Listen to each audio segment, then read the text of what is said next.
Hey, Biz Today we are back with another book. And the title of our book is There's No Such Thing as Monsters by Steve Smallman and Caroline Pedler. And this is a scholastic book.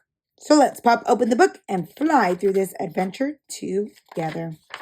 For Tim, SS, for everyone who has ever had monsters under their bed, and James, who scares mine away, CP. There's no such thing as monsters. I've got my own bedroom. I'm so big now, sang Little Bear excitedly. Big Bear was excited too. He had his bedroom all to himself at last.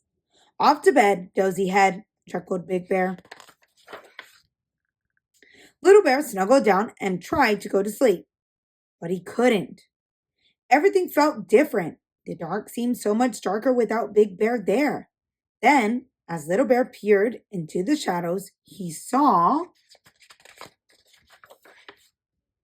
a monster. A big, scaly monster, all covered in spines, watching and waiting and ready to pounce. Big Bear, cried Little Bear. There's a spiky monster in my room and it's coming to get me.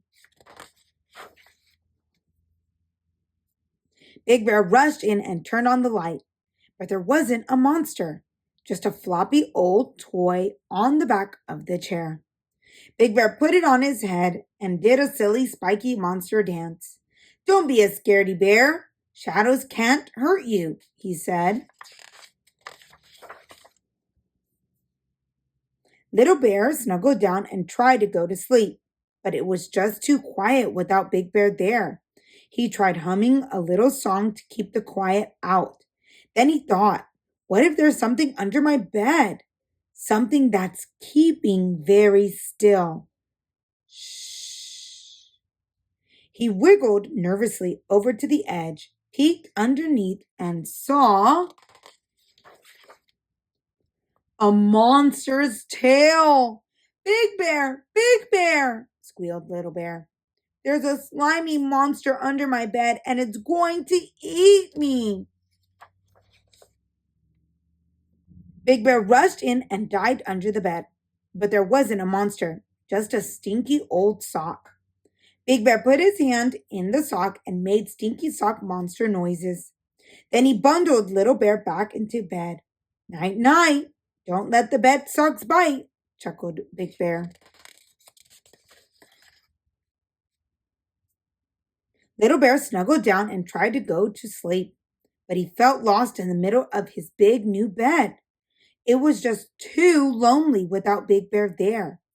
Little Bear's lips started to wobble, and he was just about to cry when he heard footsteps coming closer. Tip, tap, tip, tap. The door slowly opened. Who do you think is there? It was Big Bear. There's no need to be frightened, Little Bear, he said. But I don't like being all on my own, sniffed Little Bear. Don't worry, said Big Bear. I've brought old Hoppity to keep you company. He tucked his favorite tattered toy into bed with Little Bear. Now you won't feel so scared, he said.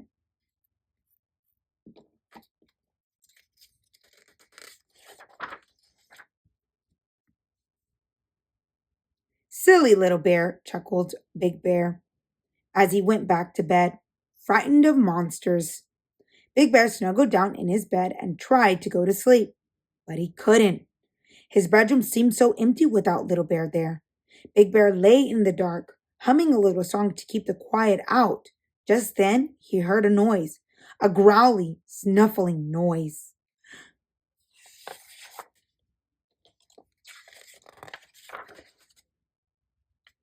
And it was coming from Little Bear's bedroom. Snurfle! Snort! Oh no, thought Big Bear. Maybe there really is a stinky sock monster under the bed and it wants a little bear for its supper. Big Bear raced down the hallway as the noises got louder and louder. Snurfle, snurfle, snort, snort. I'll save you, Little Bear, he cried, pushing open the door.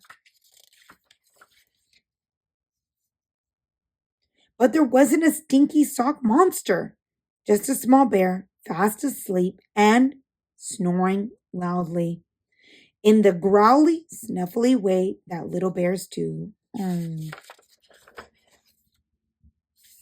that is the end of our book. What a wonderful brother he was to his little brother. Hopefully, he was able to fall asleep. If you like this video, give it a like. And if you'd like to follow along for more adventures, hit that subscribe button. And I will see you on the next one.